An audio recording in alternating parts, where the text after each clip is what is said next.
20 years ago, a little blue hedgehog gave a plumber a run for his money and changed my life entirely. That blue hedgehog's name was Sonic. Of course, the route Sonic has taken to this day has definitely had some bumps, and has been far from perfect after his blast processing days on Genesis. But one game in his 3D adventures really stood out and made a lasting impression on all fans of Sonic the Hedgehog, and a ruler to what all future Sonic games will be measured by.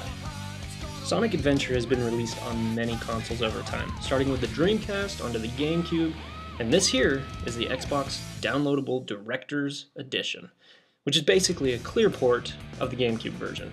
Sonic Adventure had a bit of an open world setting, where you went around this world and entered stages. The game consisted of 6 playable characters that all added a bit of variety to the gameplay, and each one helped develop the story deeper each playthrough.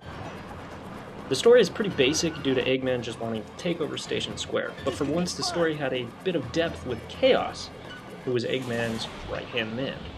This was such a breakthrough for Sonic though, and I remember just being mesmerized by this game. And what's insane is it came out over a decade ago, and yet, to many, this is still the best Sonic game ever made. Hey, I'll play with you. Due to many playable characters, the game does have its differences with different characters. Sonic and Tails levels tend to consist of pure speed and a bit of platforming. The controls were tight and very enjoyable. My biggest complaint is that Sonic at full speed can be a bit hard to control due to loose controls. But I have noticed this in all Sonic games to date. Sonic's speed is just good for straightforward movements, and not tight turns or precise movements. Knuckles stages consist of searching for pieces of the Master Emerald with a blinking radar, which shows you basically if you're hot or cold to the location of the emerald. Amy's missions are similar to Sonic and Tails, but consist of more platforming than speed. E102, the robot, is definitely a speed level like Sonic's, just with a missile launcher available at your disposal. I must admit I really like the addition of E102. The last character is Big, and all I have to say is Big does not belong, period. His levels consist of fishing.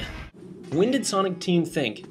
Sonic fans enjoy speed, beautiful graphics, small platforming sections, but you know what Sonic's missing? Fishing levels. Seriously, guys? No. Big's story has a lot to do with the overall story, but fishing was just such a terrible choice after burning through a level as fast as you can as Sonic. Let alone the controls in this were so terrible, it didn't even compare to Sega's already classic Sega Bass fishing game. But other than Big, the game was a great jump for Sonic. It may have been so good that it honestly crippled future installments. The game also added virtual pets, and they were called chows. You could raise them by feeding them animals you saved from the levels, and then racing them in beds and so forth.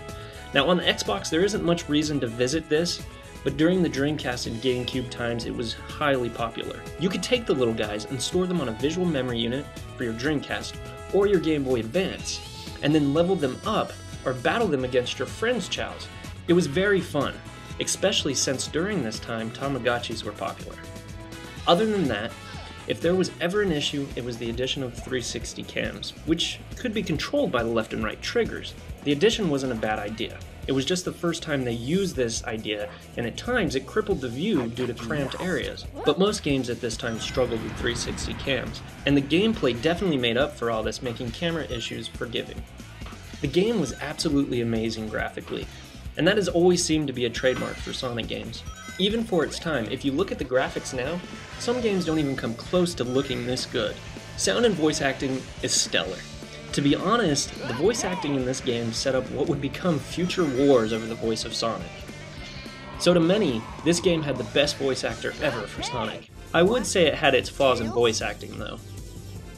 Watch out! You're gonna crash! Ah! But again, it never bugged me, and I still hold this game very high in my heart. Honestly, Sonic Adventure was Sonic's biggest stamp. Sonic Adventure is Mario's Super Mario 64. It really set the standard and has lived long enough to see quite a few remakes. It is definitely one of my favorite Sonic titles, and that shines over to me owning every copy of it for every console it debuted. It is really easy to come across for Dreamcast or GameCube online, and of course it is now available for Xbox 360 and PlayStation 3 via download. If you are a fan of Sonic, and you have never played the game, you must download it, or at least pick up a copy. And if you're curious about it just from watching this review, it is well worth the price that you can get it for nowadays. Pick up a copy, guys. And happy 20th birthday, Sonic. If you enjoyed my review, guys, please subscribe. And if there is a Sonic game that you would like to see me review, hey, leave me a comment down below. I want to review as many Sonic games as I can this year just to celebrate 20 years of the brash blue speed. But again, guys, thanks for watching. Hope you enjoyed. Please subscribe. See you guys 2 weeks from now.